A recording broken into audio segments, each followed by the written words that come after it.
జిల్లా హుజూర్ నగర్లో రోడ్డు ప్రమాదం జరిగిన ఘటనపై మంత్రి ఉత్తమ్ స్పందించారు. 2 బైకులు ఢీకొట్టుకున్న ఘటనలో కాసాల శ్రావణ్ మృతి చెందాడు. అయితే ఈ ఘటనలో ఉత్తమ్ తీవ్ర దిగ్భ్రాంతి వ్యక్తం చేశారు. శ్రవణ్ నివాసంలో పార్థివ దేహానికి శ్రద్ధాంజలి ఘటించారు. శ్రవణ్ కుటుంబాలను ఓదార్చి వారికి ధైర్యం చెప్పారు.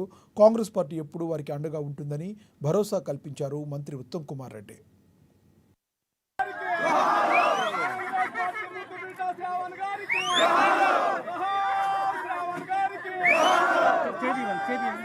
కూడా మున్సిపాలిటీలో ఫ్లోర్ లీడర్ కూడా చాలా కష్టపడి పనిచేసిండు.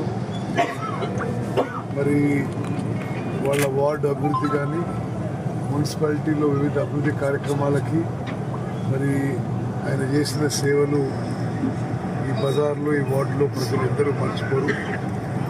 హుజూర్ నగర్ పట్టణ కాంగ్రెస్కి ఇది ఒక తీరని లోటు.